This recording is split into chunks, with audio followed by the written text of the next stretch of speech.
तो नमस्कार दोस्तों, स्वागत है आपका हमारे टेकी मिश्रा जी चैनल में। और आज हम बात करने वाले हैं एक नए टॉपिक पर, जो कि होने वाला है कर्ल कमांड। अब कर्ल कमांड को हम कैसे करते हैं, क्यों यूज़ होता है, क्या होता है, मैं आपको उसके बारे में बताता हूँ। और एक सबसे बढ़िया एग्जांपल मान लीजिए कि कोई भी एक डेवऑप्स इंजीनियर हो या एसआरई इंजीनियर हो, उसके सबसे पहला काम क्या होता है कि उसे चेक करना होता है कि हमारा जो वेबसाइट है या एप्लीकेशन है, जो वेब एप्लीकेशन है, वो अप है या नहीं, या वो रिस्पॉन्स दे रहा है या नहीं। इसे चेक करने के लिए उसको कई तरह की डिफरेंट फ्लैग्स या फिर पैरामीटर्स यूज़ करने होते हैं, ताकि उसे पता चले कि वेबसाइट अप एंड रनिंग है। तो ये कैसे करेंगे जिससे कि आपका काम डे बाय डे इम्प्रूव होता जाए और आपको कम टाइम लगे ये सारी चीज़ों को ट्रबल शूट करने में। तो आइए मूव करते हैं अपने पहले स्लाइड की तरफ, क्योंकि हमारा आज का जो टॉपिक मैंने आपको बताया है, mastering curl for web audits.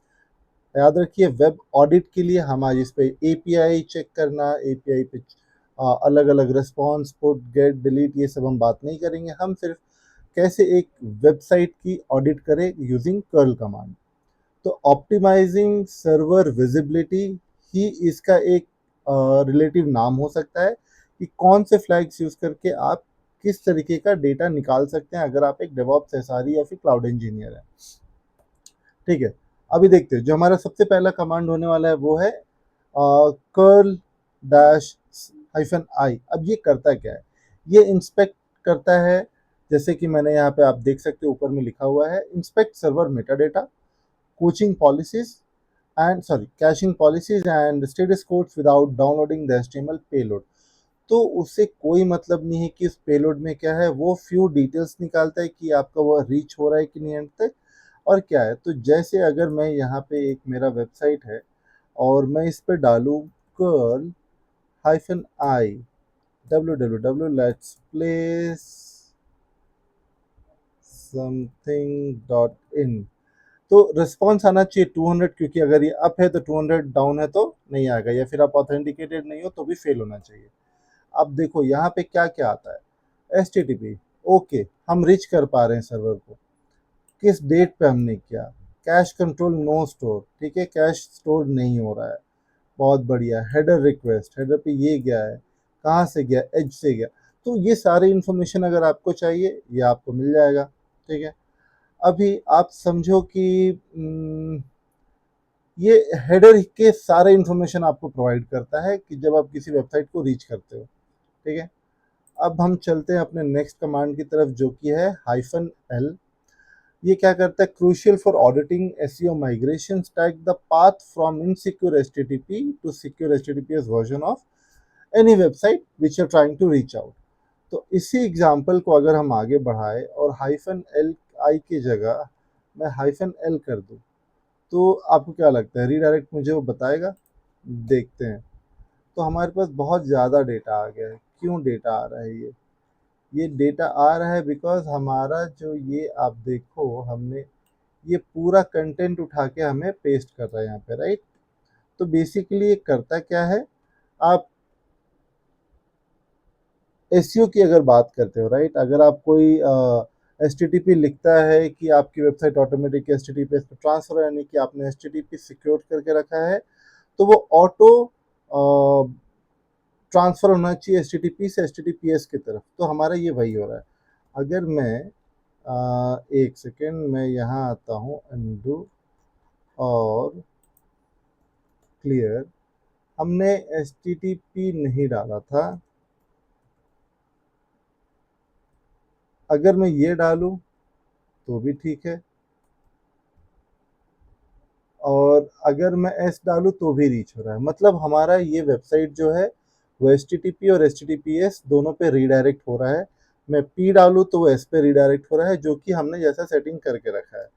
तो ये बहुत अच्छी बात है, ये रीडायरेक्ट को फॉलो करता है। अभी वर्बोस हैंडशेक क्या होगा, अभी नेक्स्ट कमांड जो हमारा होने वाला है वो चेक करता है कि हैंडशेक बराबर है या नहीं है। अभी हैंडशेक चेक करने के लिए आप क्या डालोगे, हाइफन वी।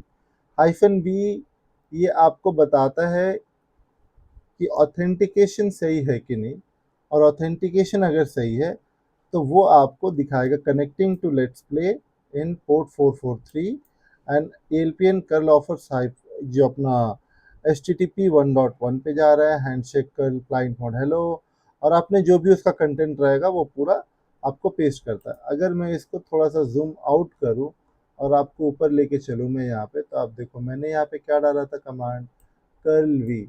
इसने क्या किया, आप देखो trying to reach out, this ये पब्लिक आईपी हो गया, पोर्ट 80 पे जा रहा है कनेक्टेड, तो ये इसको पूरा ट्रैक किया उसने, गेट HTTP 1 लेट्स प्ले उसको मिल गया, कर लिए हुआ, mark bundle not supporting multi use. उसके बाद सारा हेडर इन्फॉर्मेशन प्रिंट करने के बाद पूरे पेज को उसने प्रिंट किया। तो बेसिकली अगर आपको ट्रैक करना है कि ये वर्बरोस ऑथेंटिकेशन हो रहा है या नहीं हो रहा है, उसका हैंडशेक TLS हो रहा है नहीं हो रहा है, तो ये आपको सारा इन्फॉर्मेशन यहाँ पे मिल जाता है। ठीक है, नेक्स्ट होता है हमारा हेडर एमुलेशन। तो हाइफन एच जब आप डालते हो किसी भी कर्ल कमांड पे किसी वेबसाइट या वेब ऐप के साथ, तो आपको मिलता है दो चीज़ें। ठीक है, डिवाइस आइडेंटिटी कि आपने किससे किया, और कोरस CORS ऑडिटिंग के लिए, ये दो चीज़ों के लिए ये यूज़ होता है। तो आपकी website response for different devices किस तरीके से आ रहे हैं, मोबाइल ब्राउजर से आ रहे हैं या एज से आ रहे हैं, मतलब लैपटॉप से जा रहा है, ये आप यहाँ पे वेरीफाई कर सकते हो। तो अगर मैं वापस अपने एग्जाम्पल पे चलूँ और कर्ल जो था इसको मैं यहाँ पे कर देता हूँ -H, और हम इसको अब पास करने वाले हैं, बेसिकली मैं अभी कर रहा हूँ लैपटॉप से, राइट, बट मुझे टेस्टिंग के लिए इसको शो करना है कि मैं रीच करना चाह रहा हूँ एक मोबाइल से, तो मैं इसका हेडर चेंज करके भेज रहा हूँ। मैं जो पेलोड भेज रहा हूँ इसके पास, वो पेलोड में मैं ट्राई करता हूँ कि ये मोबाइल से जा रहा है। ठीक है, तो वो मैं कैसे करूँगा, कर्ल -H, और हेडर पे मैं हेडर के साथ में हम भेजेंगे यूज़र, यूज़र के साथ एजेंट कोलन मोबाइल करते हैं। ठीक है, अब यूज़र एजेंट हो गया है मोबाइल, और इसके साथ हम ये भेज देते हैं, HTTPS लगा देते हैं क्योंकि हमारा तो ऑलरेडी ये सिक्योर्ड है। इसको मैं करूँ तो क्या होगा, इसको हम थोड़ा सा अब स्क्रॉल अप करेंगे और इसके हेडर का इंफॉर्मेशन चेक करते हैं। तो कर्ल H हुआ, और ये server process requested mobile client context. ठीक है, अभी ये प्रोसेस हो गया है। तो प्रोसेस होने के बाद इसने अपना basically input from not empty Windows base URL, अगर आप इसको गो थ्रू करोगे तो आपको पूरा डिटेल मिलेगा कि हमने किया क्या और क्यों किया। हेडर इन्फॉर्मेशन ऑडिटिंग के लिए बहुत ज़रूरी होता है। नेक्स्ट है SSL वैलिडेशन, इसके लिए आपको पैरामीटर यूज़ करना होता है -K।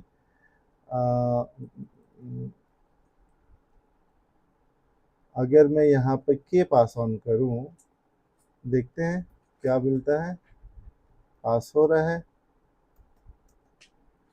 तो एक काम करते हैं, हम करते हैं कर्ल-K HTTP के साथ में s:\localhost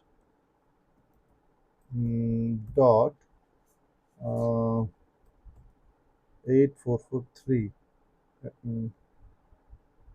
:8443। ठीक है, fail to connect localhost on port 8443 after 0 milliseconds, connection refused। मतलब क्या हुआ ये, warning during any local staging और while testing with self sign certificate. तो ये हमारा हो गया है फेल। अब इसको हम और कैसे चेक कर सकते हैं, अगर मैं आप सोचो कि मैं यहाँ से ये एस हटा के देखूँ तो भी फेल होगा, बिकॉज ये हमारा लोकल होस्ट अभी रनिंग नहीं है, और अगर ये रनिंग ही नहीं है तो ऑथेंटिकेट नहीं होगा। ये एक सिर्फ एग्जांपल था आपको बताने के लिए कि स्टैंडर्ड SSL एरर इग्नोर करने के लिए, अगर आपको सक्सेसफुली SS बाईपास करना है किसी सर्टिफिकेट को, तो आप लोकल टेस्टिंग के लिए यूज़ आप कर सकते हैं। एसेट एक्विजिशन में 3 पार्ट्स होते हैं। अगर आप -O या स्मॉल ओ या -कैपिटल ओ पास करते हैं तो आपको मिलेगा उस साइट का कंप्लीट होम पेज आप डाउनलोड कर सकते हो, जो कि कर्ल-O home.html, और आप उसके बाद उस वेबसाइट का नाम डाल दो, जो भी उसका एंड पॉइंट रहेगा वो पूरा डाउनलोड करके रखेगा। रिमोट फाइल नेम, ये स्मॉल ओ डालोगे तो वो कंटेंट पूरा डाउनलोड करता है, .html फाइल जो भी होगा उसका।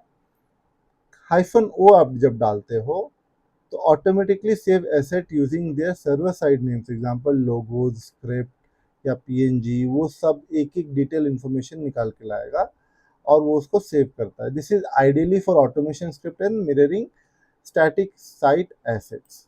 ठीक है, अभी ऑटोमेशन पाइपलाइन में ज़्यादातर हम क्या यूज़ करते हैं, कर्ल हाइफन एस। ये क्या करता है, अगर आपको कोई इन्फॉर्मेशन चाहिए, जैसे कि अगर मैं यहाँ पे जाऊँ, ओके,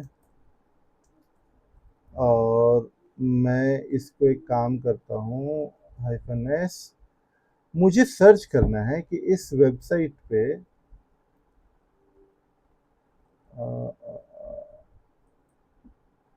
हाँ, यहाँ पे मैं एस कर लेता हूँ और ये इसको एंड पे आके मुझे फाइंड करना है कि क्या इस पे कोई ग्रेप है, मतलब मुझे कंट्रोल एफ करना है उस पेज पे और मुझे फाइंड आउट करना है हाइफन आई, और मैं कोट्स में डाल देता हूँ वेलकम। ठीक है, देखते हैं। तो वेलकम नाम से कोई भी वर्ड नहीं है, तो यहाँ पे देखते हैं, प्ले, प्ले नाम से है, वो किस पेज पे, वो सब बता रहा है, राइट।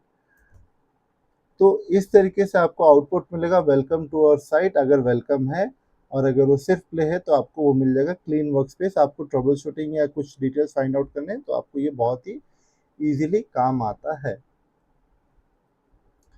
ठीक है, तो अभी तक हमने 10 कमांड को टेस्ट किया, जैसे कि हाइफन आई, हाइफन एल, उन सब की फंक्शनैलिटी, उनका वेब ऑडिट प्रायोरिटी। अभी आप देखो कि hyphen I high health checks के लिए होता है, हाइफन एल हाई एसईओ और एसएल चेक्स के लिए, हाइफन वी मीडियम डिबगिंग के लिए है, हाइफन एच का जो मेन पर्पस है वो यूएक्स एमुलेशंस के लिए है, हाइफन एस हमारा लो ऑटोमेशन के लिए है, एंड परफॉर्मेंस ट्रेसिंग के लिए आप डायरेक्ट एक्सेस भी कर सकते हो, रीडायरेक्ट एक्सेस भी कर सकते हो, जो दो अलग अलग मैंने आपको बताया था। ठीक है, तो अगर आपको कोई भी क्वेश्चन है किसी भी पैरामीटर पे, आप बिल्कुल कमेंट करिए एंड मुझे बताइए। अगर आपको वीडियो पसंद आई हो तो प्लीज़ लाइक एंड सब्सक्राइब करिए, और प्लीज़ कमेंट करिए कि आपको नेक्स्ट कौन से वीडियो किस टॉपिक में बात करना है, तो ताकि मैं वीडियो बना सकूं। तब तक के लिए थैंक यू, धन्यवाद।